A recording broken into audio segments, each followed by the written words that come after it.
साथियों नमस्कार। मैं डॉक्टर मोहित शुक्ला शिक्षा संसार ऑनलाइन चैनल पर आप सभी का बहुत बहुत स्वागत करता हूं। अगर आप भी प्रतियोगी छात्र हैं, किसी न किसी टीचिंग एग्जाम की तैयारी कर रहे हैं, तो निश्चय ही यह कहा जा सकता है कि आप भी हताशा, निराशा और कुंठा का शिकार होते होंगे, मानसिक तनाव झेलते होंगे, जिससे आपकी पढ़ाई भी डिस्टर्ब होती होगी।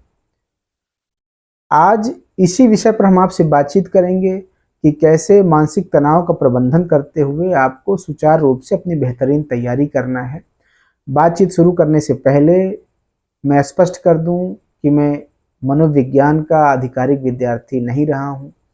आप लोग जो भी प्रतियोगी छात्रों का जीवन वर्तमान में जी रहे हैं, जो भी हताशा, निराशा और कुंठा का आप अनुभव कर रहे हैं, थोड़े ही दिन पहले अपने छात्र जीवन में हमने भी उन सारी अनुभूतियों का बखूबी अनुभव किया है।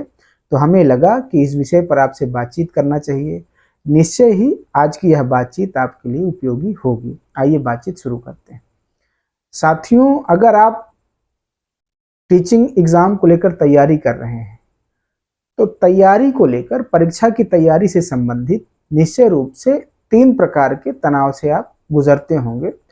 पहला तो तनाव इस समय सब लोगों के मन मस्तिष्क में है कि आखिर परीक्षा कब होगी, नया विज्ञापन कब आएगा। दूसरा जो मानसिक तनाव प्रतियोगी छात्रों को होता है, वह परीक्षा की तैयारी को लेकर कि कैसे बेहतरीन तैयारी करें। और तीसरा परीक्षा के परिणाम को लेकर। आइए हम बातचीत शुरू करते हैं। पहला प्रकार लेते हैं कि जो पहला मानसिक तनाव आप लोग झेलते हैं कि आखिर परीक्षा कब होगी।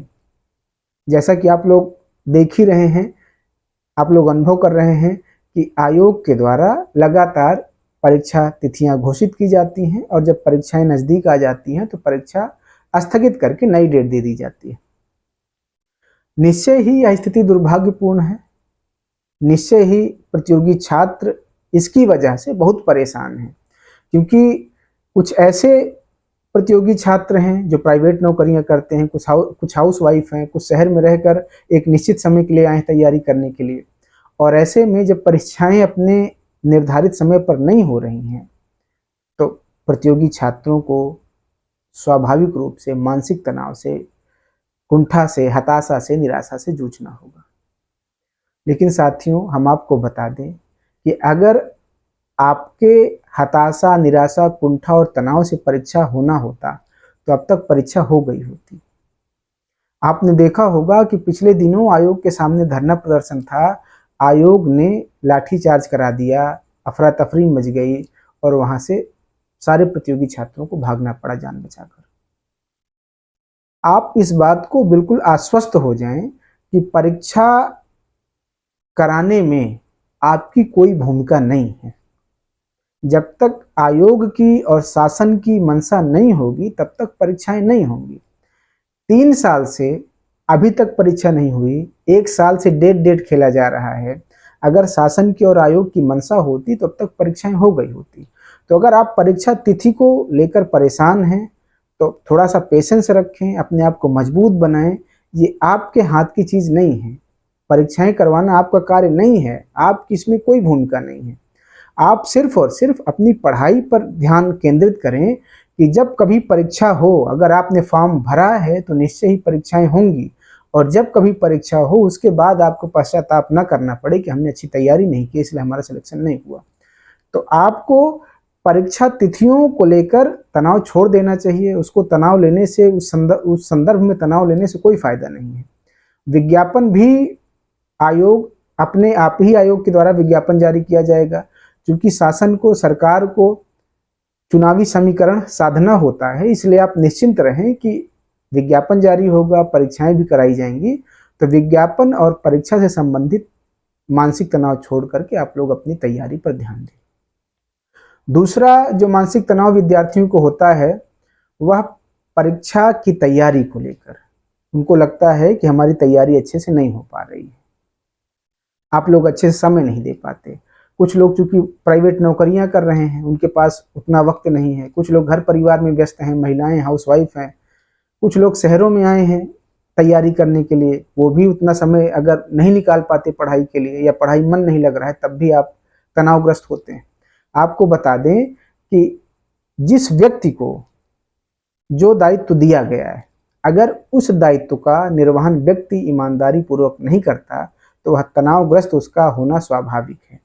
जैसे अगर अध्यापक है और अध्यापक छात्रों को पढ़ा नहीं रहा है, पढ़ाने के अलावा और सारा कार्य कर रहा है, सिर्फ पढ़ा नहीं रहा है, तो निश्चय ही उसके भीतर नैतिक द्वंद्व रहेगा कि हम पढ़ाने का ही वेतन मिल रहा है और पढ़ा नहीं रहे हैं, तो उसके भीतर एक नैतिक द्वंद्व रहेगा।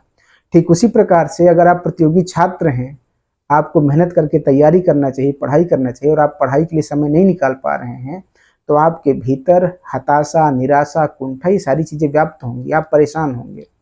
इसका एक बहुत सरल सा उपाय है कि आप डेली 8 घंटा पढ़ाई न करके दिन में आप 3 घंटा 4 घंटा, आप नौकरी करते हो, आप हाउसवाइफ हो, आप किसी भी चीज़ की तैयारी कर रहे हो, अगर टीचिंग एग्जाम की आप तैयारी कर रहे हैं, आईएएस की तैयारी कर रहे हैं, तो 8-10 घंटा आपको पढ़ना पड़ेगा। लेकिन अगर आप टीचिंग एग्जाम की तैयारी कर रहे हैं और ईमानदारी से आप 4 घंटा डेली पढ़ रहे हैं, अपने सिलेबस को देख करके एक निश्चित समय में आपने बांट लिया है कि हमको अपने सिलेबस को 3 महीने में ख़त्म करना है, हमको डेली 4 घंटे पढ़ाई करना है, और आप डेली पढ़ाई कर रहे हैं 3 घंटे 4 घंटे, तो आपकी आंखों में निश्चय ही चमक आ जाएगी, आप आत्मविश्वास से भर जाएंगे और आपके भीतर जो न पढ़ाई करने का अपराध बोध है वह दूर हो जाएगा और आप रेगुलर पढ़ाई करेंगे, आपकी तैयारी भी अच्छी होगी, आपका सिलेबस भी कवर होगा, परीक्षा देंगे तो आपका सिलेक्शन भी होगा। तो आपको करना क्या है कि तैयारी से संबंधित मानसिक तनाव से बचने के लिए आपको रेगुलर 3 घंटे 4 घंटे पढ़ाई करना है। तीसरी बातचीत आपसे बताएं कि प्रतियोगी छात्र परिणाम को लेकर बहुत व्यथित रहते हैं, तनावग्रस्त रहते हैं कि हमने परीक्षा दिया, हमारा नहीं होगा तब क्या होगा, ऐसा नहीं हुआ तब क्या करेंगे, वैसा नहीं हुआ तब क्या करेंगे। इन सारी चीज़ों से आपको बचना है, आपको सिर्फ और सिर्फ अपना ध्यान केंद्रित करना है अपनी पढ़ाई पर, अपने टारगेट पर, अपने लक्ष्य पर। आपको जुनून के साथ यह सोचते हुए पढ़ना है कि इस बार जब परीक्षा होगी तो उसमें सिलेक्शन लिस्ट में मेरा नाम जरूर रहेगा। आपको नकारात्मक नहीं सोचना, परिणाम के विषय में नहीं सोचना, ये नहीं सोचना है कि परीक्षा देंगे तो हमारा सिलेक्शन नहीं होगा। अभी आपके पास पर्याप्त समय है, आपको यह सोचते हुए पढ़ाई करना है कि जब कभी परीक्षा होगी, हमने फॉर्म भरा है, परीक्षा जरूर होगी, और जब परीक्षा होगी तो सिलेक्शन लिस्ट में हमारा नाम जरूर होगा। इस अनुसार अगर आप मेहनत करके, जिद के साथ, लगन के साथ तैयारी करेंगे तो निश्चय ही आपका परिणाम सकारात्मक होगा, उसके विषय में आपको इतनी सोचने की जरूरत नहीं पड़ेगी। साथियों, एक मुख्य बात आपको बता दें कि अगर आप प्रतियोगी छात्र हैं, दिन में घंटे 2 घंटे का मानसिक तनाव, हताशा, निराशा, कुंठा आपके मन में उपज रहा है, तो यकीन माने ये बिल्कुल नेचुरल है, बिल्कुल नॉर्मल है। अगर आपको कोई तनाव नहीं हो रहा, कोई टेंशन नहीं हो रहा, आप अपनी पढ़ाई को ध्यान नहीं दे पा रहे हैं, बिल्कुल मस्त है, तब ये सोचनी बात है। अगर कोई भी व्यक्ति अपने कैरियर को लेकर चिंतित है, हताश है, निराश है, सोच रहा है, तनाव में है, तो निश्चय ही दिन में 1-2 घंटे तनाव में होना स्वाभाविक है। हाँ, अगर ये दिन भर आप तनाव में गुजार दें तब आपका नुकसान हो जाएगा। घंटे 2 घंटे के लिए जो तनाव आपके मन में आ रहा है, हताशा, निराशा अगर आपके मन में व्याप्त हो रही है, तो यह सृजनात्मक है। आप इस हताशा और निराशा से, तनाव से ऊर्जा ग्रहण करें और अपनी तैयारी बेहतरीन ढंग से करें। साथियों, आज की बातचीत इतनी ही। हमें लगता है कि आज की बात आपके लिए उपयोगी होगी। आज की वीडियो में इतना ही। बने रहें शिक्षा संसार ऑनलाइन चैनल के साथ। जो भी अपडेट होगा टीचिंग एग्जाम को लेकर, वह एथेंटिक अपडेट इस चैनल के माध्यम से आपको मिल जाएगा। इसी तरह टीचिंग एग्जाम को लेकर हम आपको मार्गदर्शन करते रहेंगे। धन्यवाद साथियों, नमस्कार।